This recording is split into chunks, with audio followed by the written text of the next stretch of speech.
Itu atas permintaan atau keinginan kamu bukan? Jadi asli sangat gitu. Lalu siapa yang membuat gambarnya? Ya, dia yang pilih gambarnya ya. DC yang pilih gambar, DC yang pilih bagian mana si korban ditato, ya. Ini buat saya sangat luar biasa. Kenapa? Anak ini, ya, kemarin ibunya juga nangis, bicara sama saya, ibunya nangis bahwa anak ini tidak pernah tubuhnya memiliki tato sebelumnya. Ya, ibunya nangis sama saya, kenapa? Nah, ini juga ada lagi nih. Ya. Panjang. Coba bayangkan. Bayangkan kalau ini anak perempuan, anak gadis kita, ya, yang tadinya tidak memiliki tato, namun dipaksa, ya, dipaksa oleh DC membuat tato sesuai dengan keinginan dia, keinginan di mana letaknya, keinginan gambarnya seperti apa. Jadi ini betul-betul saya bilang ini kejahatan yang luar biasa, ya. Jangan bicara, ya, seolah-olah mereka ada hubungan pacaran.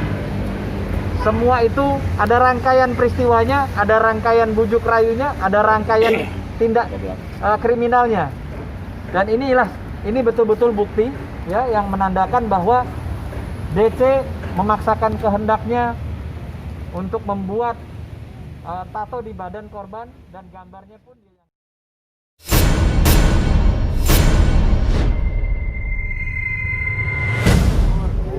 Oh itu bau umur. Bau umur juga. Nggak boleh itu. Iya, Roh. Oke bang, hari ini agenda ke KPAI terkait tentang permasalahannya seperti apa bang?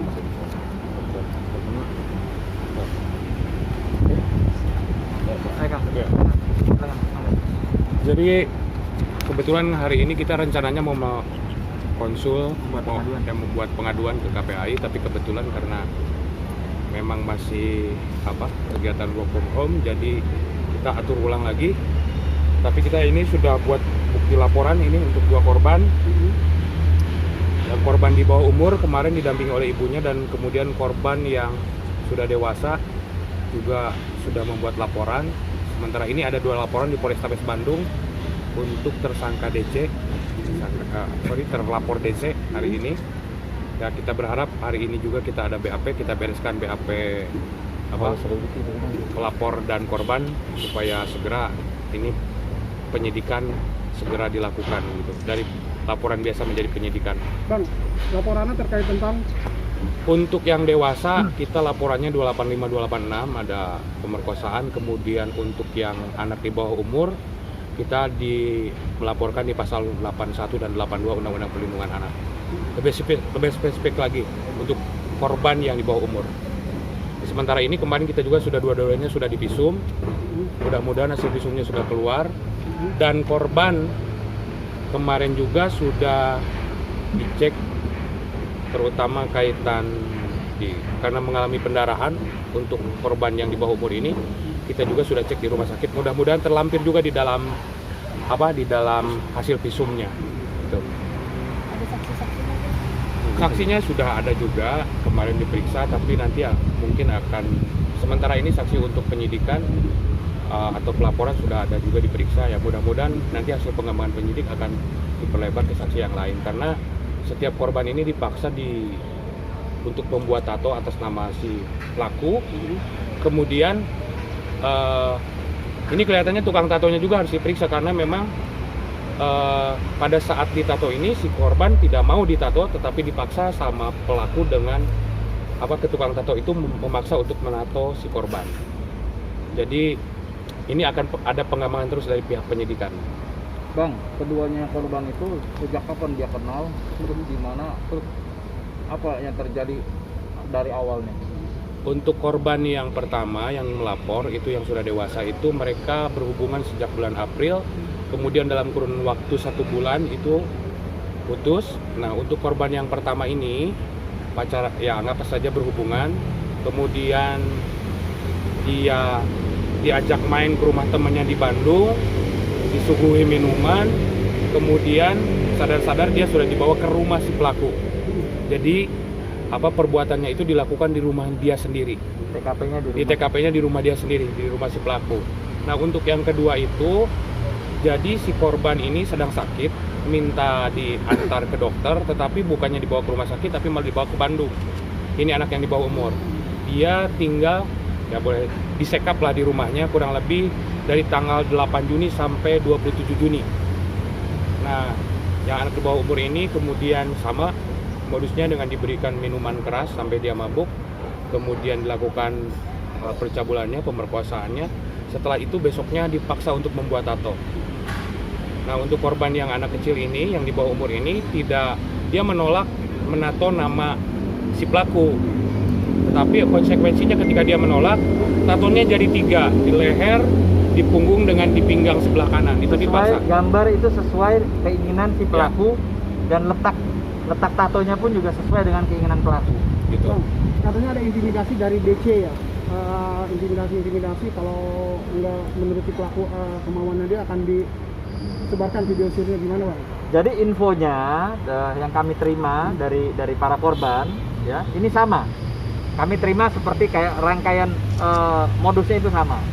Ya, artinya mereka berdua juga merasa ketakutan karena DC ini memperlihatkan senjata, ya, yang dimana saya sudah meminta, dan mungkin melalui media ini saya meminta kepada pihak polisi yang berwenang, ya, segera menindaklanjuti atau segera mengambil barang bukti, yaitu senjata api yang diduga untuk menakut-nakuti para korban. Jadi dua korban ini betul-betul di saat yang berbeda mereka melihat ada senjata api, ya, milik daripada yang diduga milik daripada DC, sehingga ada ketakutan di situ.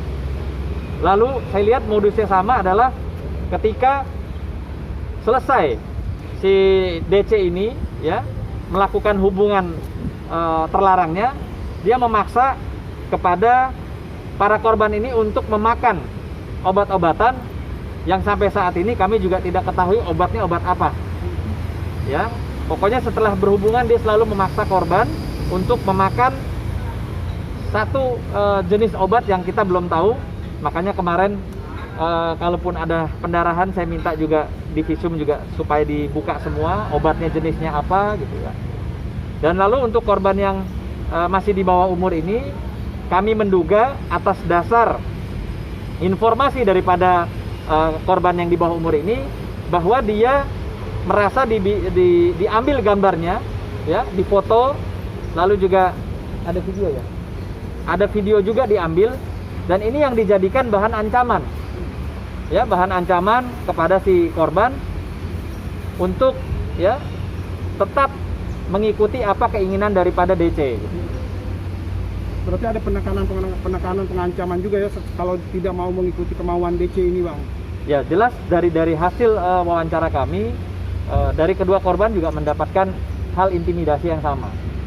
Gitu. Bang, DC itu anggota apa atau apa gitu Bang? Maksudnya oknum organisasi DC itu kami duga, ya, atau kami ketahui sementara ini dia membawa nama satu organisasi, ya, dan organisasi ini pula juga dipakai untuk menakut-nakuti para korban dan keluarga korban. Perlu diketahui bahwa pada saat DC mengetahui, ya, para korban ini akan melapor atau sudah melapor ke pihak yang berwenang, si DC, ya, mendatangi keluarga korban untuk mengintimidasi. Itu informasi yang kami dapatkan. Setelah laporan ini ada? Setelah laporan ada. Setelah laporan ada ya? Belum. Si DC datang ke mana? Belum. Sebelum? Aku laporan pertama. Iya, laporan pertama. Iya, Setelah laporan pertama. malam itu juga. Oh. DC yang hadir ya, nggak mirip. Iya, ya udah. Lalu DC-nya hadir. ya, DC kan yang hadir kan? Yang hadir. Yang hadir DC. DC yang hadir. Jadi perlu diperjelas juga, kami mendapatkan informasi dan konfirmasi dari pihak penyidik, dan berdasarkan juga kita mendampingi klien bahwa klien kita itu kan sudah di visum. Nah, hasil visum itu sudah ada.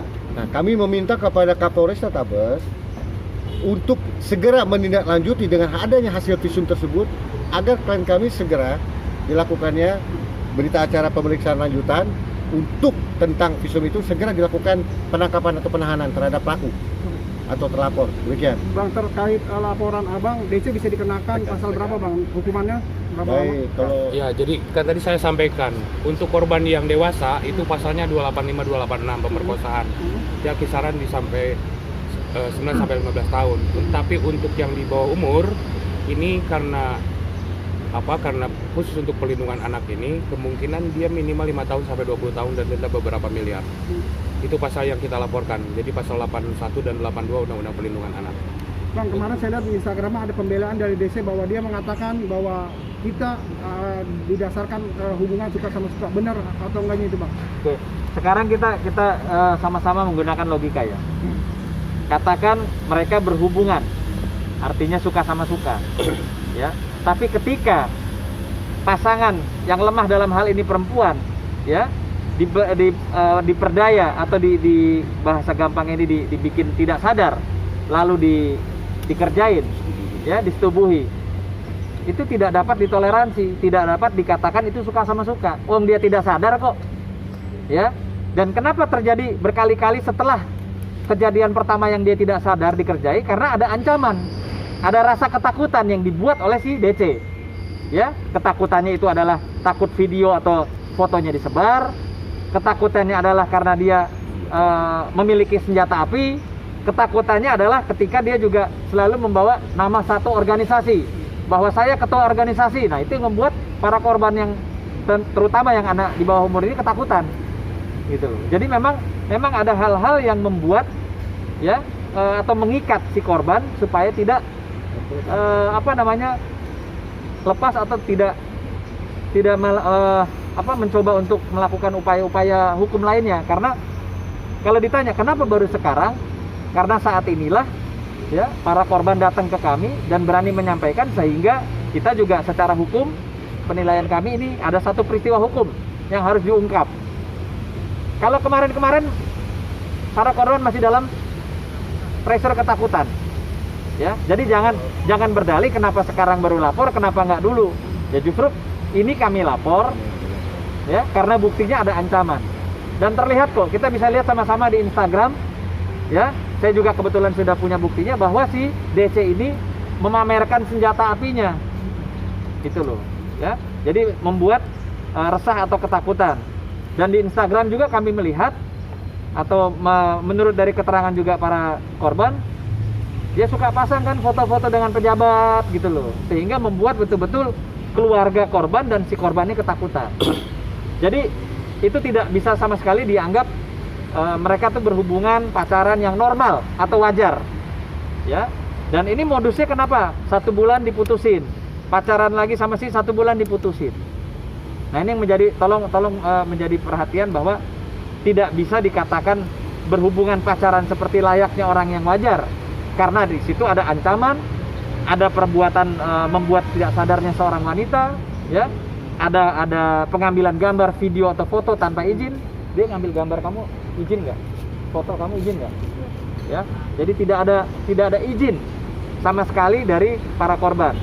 Dan lalu yang betul-betul buat kami adalah satu hal yang sangat sadis adalah di mana si pelaku juga memaksa untuk korban membuat tato. Ya, ini tadinya dua-duanya sama sekali tidak memiliki tato atau tidak berkeinginan untuk membuat tato. Ya. Tapi perlu diketahui juga, perlu jadi bahan pertimbangan bahwa si DC ini sendiri juga dia tatonya banyak, ya. Tatonya banyak di tangan, di kaki.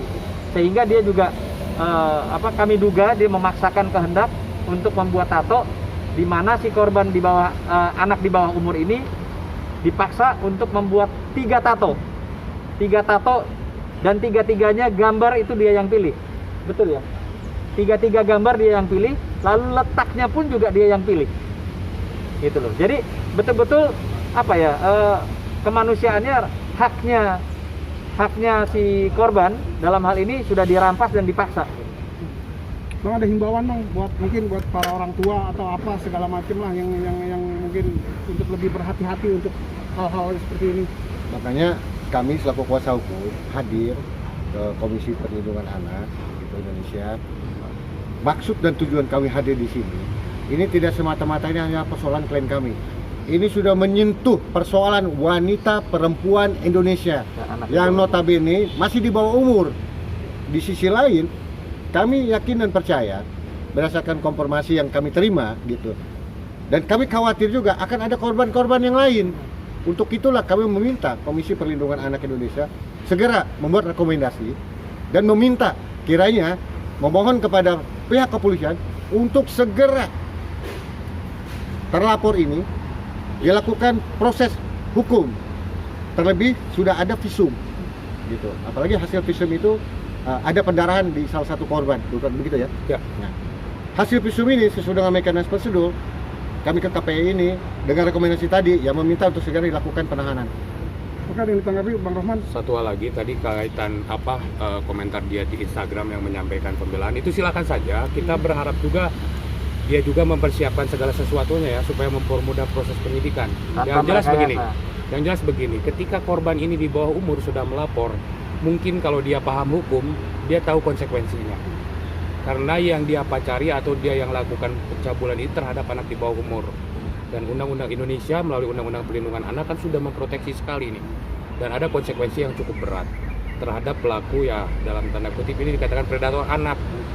Predator anak ini tentunya akan mendapat hukuman yang luar biasa. Jadi kalau misalnya dia membuat pembelaan ataupun mengelak ya silakan saja, hak dia gitu kan. Tapi harus satu hal juga yang harus dia pahami kalau dia paham hukum, ini adalah menyangkut perlindungan anak. Dan ini merupakan perbuatan yang luar biasa atau extraordinary yang tentunya harus dapat perhatian yang lebih khusus lagi. Itu saja mungkin. Oke, Bang. Ya, jadi Sedikit gini, tambahan biar- sedikit untuk kasus bukan kasus Kasih Maria, Biar tapi ada tambah sedikit aja. Siap. Jadi saya menghimbau ya kepada saudara DC, jangan sekali-sekali coba-coba mengintimidasi korban dan keluarganya sebagai warga negara taat hukum. Karena perbuatan kamu atau apa yang kamu lakukan sudah kita laporkan. Tinggal silakan kalau mau menjelaskan silakan nanti di Polres. Ya, Tidak usah membangun opini macam-macam kepada melalui medsos atau media yang lain. Bahwa kami ya dari kuasa hukum para korban ya pasti akan melakukan perlindungan hukum terhadap korban, dan juga kami minta kepada Kapolda Jawa Barat terutama Kapolresta Bandung untuk segera menindaklanjuti laporan yang telah kami buat supaya pelaku ini ya segera ditangkap, karena ini undang-undangnya khusus lex spesialis supaya segera ditangkap agar juga pelaku jangan berkuar-kuar terus membenarkan apa yang dia lakukan ya. Jadi jangan coba-coba untuk supaya membangun opini bahwa korban-korban ini ada negatif dan lain sebagainya. Ingat, ini ada undang-undang perlindungan anak. Ya, ancaman hukuman itu serius. Jadi kami minta juga kepada pihak yang berwenang, terutama pihak kepolisian, untuk segera menindaklanjuti, ya, supaya jangan sampai perkara ini berlarut-larut, tetapi ditindaklanjuti agar pelaku ini juga ya supaya tidak terus membangun opini di media atau di media sosial atau di media online. Membuat satu pembenaran. Jadi seolah-olah ada pembenaran di situ, tapi ingat, kebenaran itu akan tetap menjadi kebenaran. Kejahatan boleh berlari secepat mungkin mendahului kebenaran, tetapi ujungnya finishnya kebenaran lah yang pasti akan menang. Oke. Udah.